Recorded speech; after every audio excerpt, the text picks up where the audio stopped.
रांची के JSCA stadium में लंबे अरसे बाद मैच हुआ। 2022 के बाद 2025 में मैच हुआ और बड़े उत्साह के साथ रांचीवासी मैच देखने भी पहुंचे। टिकटों की बिक्री को लेकर भी चर्चा हुई कि आखिर इतने टिकट कहां गए। लेकिन देखिए अब जो मामला सामने आया है कि अब नकली टिकट भी बेच दिए गए थे। नकली टिकट लेकर कई लोग वहां पहुंचे थे और सबसे बड़ी बात यह है कि 8,000 5,000 देकर नकली टिकट लेकर जब वो वहां पहुंचे और बार कोड स्कैन ही नहीं हुआ तब उन्हें पता चला कि टिकट नकली थे, किसी ने उन्हें बेवकूफ बना दिया।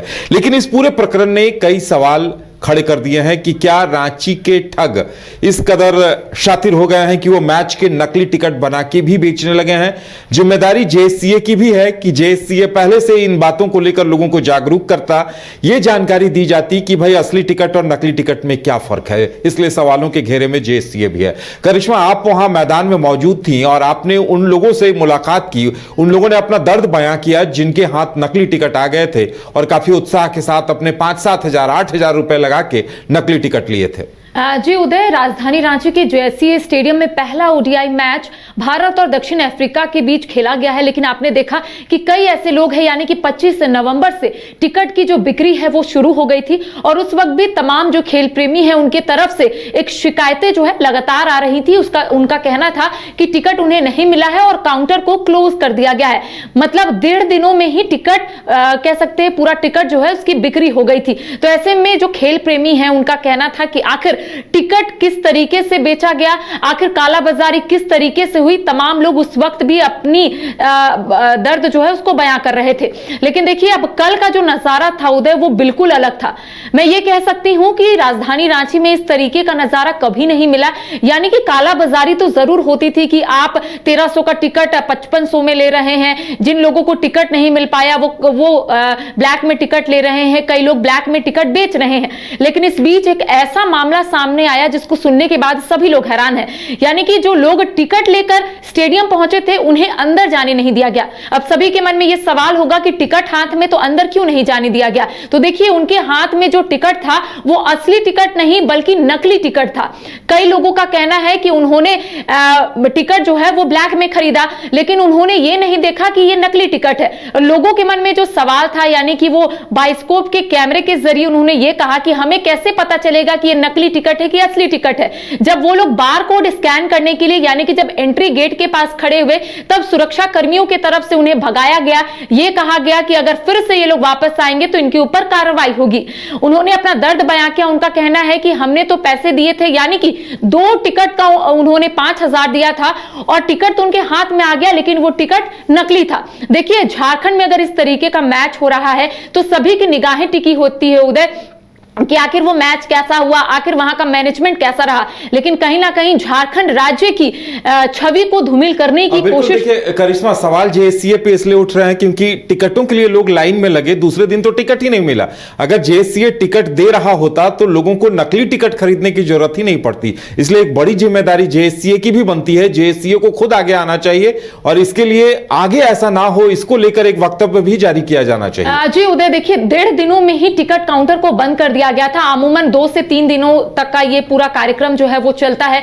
जो लोग टिकट लेने के लिए पहुंचते, पिछले बार भी जब टेस्ट सीरीज यहां पर हुआ था तो अधिकतर लोगों ने कहा था कि मैनेजमेंट इस बार का सही था। लेकिन इस बार की अगर हम बात करें तो लोगों का कहना है कि इस बार का मैनेजमेंट ही ठीक नहीं है और यही वजह है कि आधा से ज्यादा लोगों ने ब्लैक में टिकट लिया। कई लोग इस ठगी का शिकार भी हो गए, कई लोगों को नकली टिकट मिल गया। तो ऐसे में जेएससीए की तरफ सभी की निगाहें टिकी हुई है कि आखिर जेएससीए की तरफ से इन तमाम चीजों को लेकर क्या कहा जाएगा। लेकिन देखिए आपने सही कहा कि एक जागरूकता कह सकते हैं वो तमाम जनता के बीच में जेएससीए को देना चाहिए था। यानी कि जागरूक करना चाहिए था कि आखिर फेक टिकट दिखता कैसा है या फिर जो असली टिकट है वो कैसे दिखता है। क्योंकि वहां पर जो लोग थे वो डिफरेंशिएट ही नहीं कर पा रहे थे उदय कि आखिर नकली और असली में फर्क क्या है। लेकिन लोगों ने काफी उसको देखा, उस टिकट को देखा, असली और नकली टिकट को मिलाया, तब पता चला कि नीचे जो रेलिंग जो लाइन बनी रहती है वो अलग कलर का रहता है और इन लोगों के पास जो था उसमें रंग बिल्कुल अलग था। उसके बाद इन लोगों को पता चला और इसके साथ ही जो बारकोड किनारे था वो भी स्कैन नहीं ले रहा था। तो ऐसे में लोग जो है परेशान थे और उनका कहना था कि पैसा तो गया, लेकिन जो लोग यहां पर काफी सपनों के साथ यहां पर पहुंचे थे कि अपने फेवरेट क्रिकेटर को देखेंगे, ऐसे में लोग जो है काफी परेशान हो गए थे। कई लोग भावुक भी नजर आ रहे थे और उनका कहना था कि आखिर जेएससीए की तरफ से इस बार का मैनेजमेंट आखिर ऐसा क्यों। देखिए, ब्लैक में टिकट तो जरूर मिल रहा था, लेकिन उस ब्लैक टिकट में कह सकते हैं कि नकली और असली में लोग जो है वो फर्क नहीं जान पाए और यही वजह है कि वो लोग ठगी का शिकार हो गए। लेकिन सबसे बड़ा सवाल है उदय कि ये झारखंड राज्य की जो छवि है उसे कहीं ना कहीं धूमिल करने की कोशिश की गई, क्योंकि इससे पहले भी कई सवाल उठ रहे थे। जो आम जनता थे उनके तरफ से यह कहा जा रहा था कि इस बार टिकट जो है वो पूरे तरीके से बिक्री नहीं हुआ, लोगों को नहीं मिला, इसमें कहीं ना कहीं जेएससीए का हाथ है। लेकिन दूसरी तरफ लगातार अब लोगों का यह कहना है कि आखिर जेएससीए की तरफ से किस तरह का मैनेजमेंट किया गया कि लोगों के हाथों में नकली टिकट जो है वो थमा दिया गया। कहीं न कहीं सवालों के घेरे में जेएससीए प्रबंधन भी है। अब देखने वाली बात यह होगी कि इस पूरे प्रकरण में आगे क्या कुछ होता है कि भविष्य में फिर इस तरह की ठगी क्रिकेट प्रेमियों के साथ ना हो। अरे कहाँ चले सुबह सुबह? अरे चिंटू इंजीनियर, घर बन रहा है ना, टीएमटी रिबार लेना है। कौन सा? कोई भी सस्ता वाला। और नया फोन? हाँ। ये कैसे लिया? ये स्टोरेज, कैमरा, डिस्प्ले सब चेक करके लिया है। अच्छा, तो फोन के लिए इतना रिसर्च और घर के लिए? मतलब टाटा स्टील आशियाना पे रिसर्च करोगे तभी पता चलेगा कि टाटा टिस्कॉन 550 HD में है बेहतर ताकत और लचक, जो आपके घर को दे सुरक्षा के साथ सेविंग्स भी। क्या हुआ? पहले रिसर्च करनी है ना।